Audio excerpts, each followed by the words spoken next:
Il est enfin là, Star Wars 8 Les Derniers Jedi, le film clairement le plus attendu de cette fin d'année 2017, même je pense le film le plus attendu de cette année 2017. À la fin du 7e volet réalisé par J.J. Abrams, on quittait Rey qui tendait le sabre laser à Luke Skywalker et le film se terminait comme ça. 2 ans plus tard, le 8e volet est enfin là, on connaît enfin la suite et du coup, ce 8e volet est-il le meilleur de la saga? Bonjour à tous, on se retrouve donc pour la critique de Star Wars 8 Les Derniers Jedi, réalisé par Rian Johnson. Le 7e volet avait été réalisé par J.J. Abrams et beaucoup de fans n'avaient pas aimé le 7e volet. Donc comme je l'ai dit en intro, est-ce que ce 8e volet de Star Wars est le meilleur de la saga? Je n'irai pas jusqu'à là, je ne dirais pas que c'est le meilleur volet de toute la saga. Je pense que les premiers volets resteront indétrônables, clairement les premiers films Star Wars ont marqué l'histoire du cinéma et je pense qu'aucun Star Wars ne pourra faire mieux. Après c'est vrai qu'en termes d'effets spéciaux, c'est mieux fait maintenant qu'avant. Mais voilà, en termes d'histoire, peut-être qu'avant c'était mieux travaillé. Star Wars 8 est juste incroyable. J'ai adoré. J'ai clairement trouvé qu'il était meilleur que le 7e. Il n'y a pas photo, il est clairement meilleur que le 7e. Le 7e volet, je l'avais trouvé bien, mais je trouve qu'il n'était pas assez travaillé niveau histoire. Alors, je ne dis pas que le 7e volet était nul. Il était quand même très bien. Les effets spéciaux étaient très bien faits. Mais je trouvais que l'histoire n'était pas assez travaillée. Et au final, l'histoire était un peu bancale. Alors que là, ce 8e volet, clairement, on sent qu'ils ont vraiment travaillé sur l'histoire. Le film est très bien réalisé. Et au final, ça donne quelque chose de très bien au cinéma et tu en ressors vraiment très content. Dans ce nouveau volet de Star Wars 8, ils ont ajouté quelque chose qui risque de faire débat. Ça fait déjà débat et je pense que ça va faire débat pendant pas mal de temps. C'est qu'ils ont ajouté une dose d'humour. Alors que dans le 7, il y avait un peu d'humour mais pas trop, tu vois. Et là, ils ont vraiment ajouté une grosse dose d'humour et franchement, ça marche hyper bien. Par exemple, quand Rey tend le sabre laser à Luke Skywalker prend le sabre laser. Donc à la fin du 7, voilà, ça terminait comme ça. Il fallait attendre 2 ans pour voir la suite. Et moi, je m'attendais à que Luke Skywalker prenne le sabre laser et qu'il l'ouvre et qu'il se dise « Allez, je vais faire partie de la résistance ». Et il prend le sabre laser et il le jette. Et franchement, c'est hyper marrant. Et moi, à ce moment-là, j'ai rigolé parce que c'est marrant. Mais je me suis dit « Attends, on a attendu 2 ans pour qu'il fasse ça ». Alors que moi, je m'attendais que vraiment, il le prenne, il appuie sur le bouton. Et voilà, quoi, c'est parti, il faisait partie de la résistance. Mais franchement, ouais, c'est hyper marrant et franchement, ça marche super bien la dose d'humour. Donc franchement, bravo à Rian Johnson qui réalise ce nouveau volet. Alors maintenant, je vais spoiler le film. Donc si tu n'as pas vu le film, tu peux quitter la vidéo maintenant. Je t'informe pour pas que tu sois trop spoilé sur le film. Donc dans ce film, il y a des trucs qui m'ont plu, il y a des trucs qui m'ont déplu. Comme tout film, bien évidemment. Alors dans ce film, il y a une scène un peu ridicule. C'est quand en fait Princesse Leia est au poste de commandement.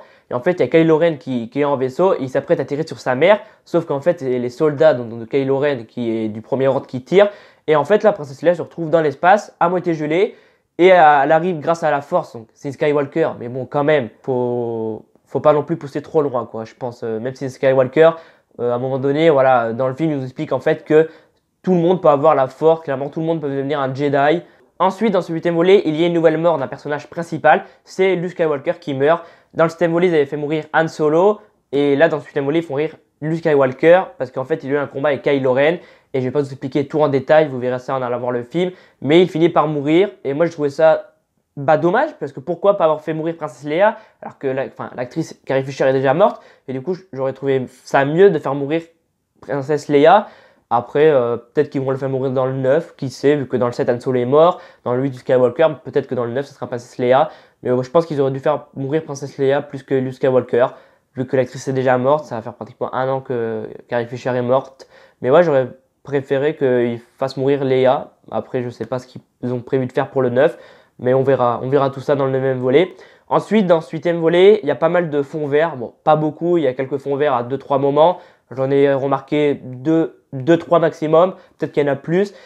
Mais ouais, dans l'ensemble, ça reste assez... Enfin, il n'y a pas trop de fonds verts dans l'ensemble. Ensuite, dans Star Wars 8, il y a un gros faux raccord par rapport au costume de Rey.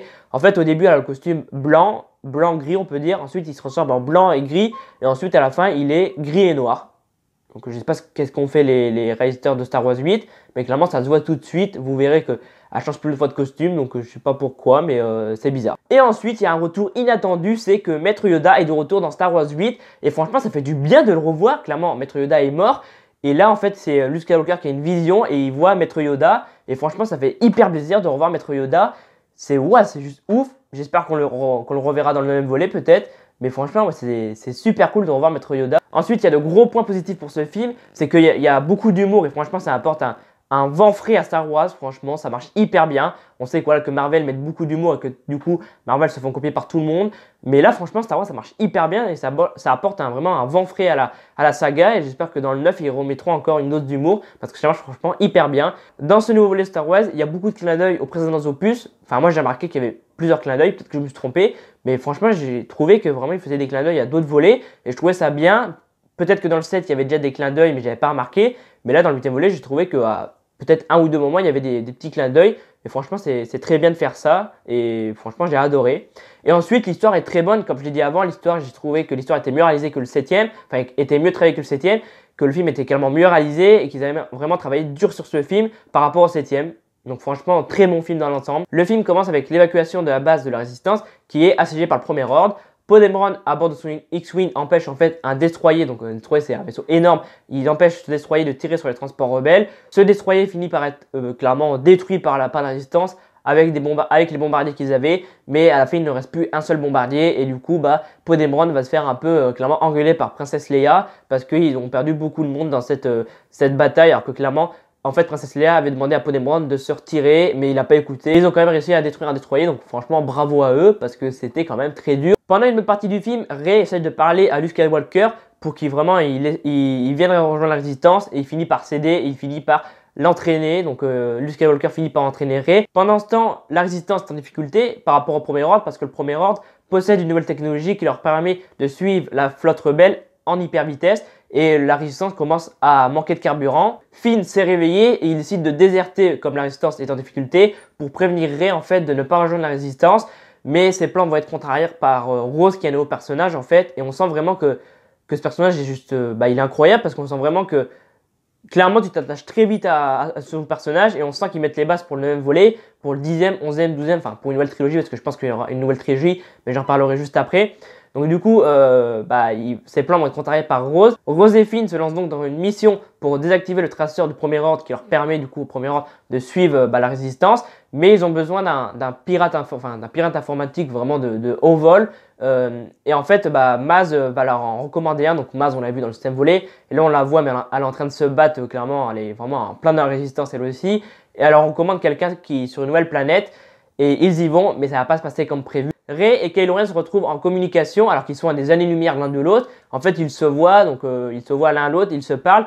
Et en fait, on en apprend plus sur le passé de Kylo Ren. En fait, Kylo Ren dit à Rey que en fait, c'est Luke Skywalker qui a voulu le tuer. En fait, voilà, on sait que Luke Skywalker entraînait Kylo Ren. Et en fait, à l'aide de flashbacks, on voit qu'en fait que Luke Skywalker allait tuer Ben Solo parce qu'il voyait vraiment qu'il allait du côté obscur, même s'il n'était pas encore du côté obscur. Il était sur le point de le tuer et là Kylo Ren se réveille et en fait il voyait que Luke Skywalker avait son sabre laser prêt à le tuer et là il lui fait tomber la maison dessus et ensuite il a fait brûler le temple où Luke Skywalker entraînait tous les autres Jedi et c'est à cause en fait Luke Skywalker que Ben Solo est devenu Kylo Ren et qu'il allait du côté obscur. Rey est convaincu que Kylo Ren a toujours un côté clair et qui peut toujours revenir du côté des Jedi. Donc du coup, elle décide d'aller voir Kylo Ren clairement sur le vaisseau de Snoke. Donc elle va du coup voir Kylo Ren. Kylo Ren l'attend. Et en fait, ils ont une vision tous les deux. En fait, Rey a vu que Kylo Ren pouvait revenir du côté des Jedi. Et Kylo Ren a vu en fait que Rey allait venir du côté obscur. Donc du coup, Kylo Ren emmène Rey à son leader suprême Snoke. Et là, en fait, à un moment donné, il y a Snoke qui demande à Kylo Ren de tuer Rey. Et en fait, il a son sabre laser en main. Et en fait, d'un autre côté, il a sa main derrière le dos. Et en fait, il y a le sabre laser le sabre de laser de Rey qui est sur le siège de Snoke. Et là, il va allumer le sabre laser de Rey. Et Snoke va se faire couper en deux. Voilà, donc le Snoke est mort. Alors le mec apparaît dans le 7e volet. Et du coup, on ne sait pas qui c'est. Le mec est mort. Donc on ne saura clairement jamais qui c'est, ça se trouve. Alors qu'il y avait plein de théories et tout, mais voilà, clairement Snoke meurt. Et ensuite se suit une bataille entre Kylo Ren et Rey, parce qu'en fait Kylo Ren propose à Rey de venir du côté obscur pour qu'il règne sur toutes les planètes et tout. Et Rey ne veut pas, elle décide de prendre son sabre laser. Et là il y a une bataille entre les deux pour voir qui a le sabre laser. Et puis au final ça finit par une explosion. Et puis à la fin la Résistance finit par s'enfuir et tout. Je vais pas tout raconter le film, voilà, parce que je sais très bien que des millions de gens ne l'ont pas encore vu. Mais voilà, à la fin ils arrivent à s'enfuir. Mais il y a quand même pas mal de pertes comme Luke Skywalker et plusieurs gens de la Résistance sont morts. Donc je vais m'arrêter là pour pas non plus trop spoiler. Enfin, je pense que j'ai également spoilé tout le film, même si j'ai pas raconté la fin, parce que la fin est franchement juste incroyable. Je dis que Luke Skywalker était mort et tout.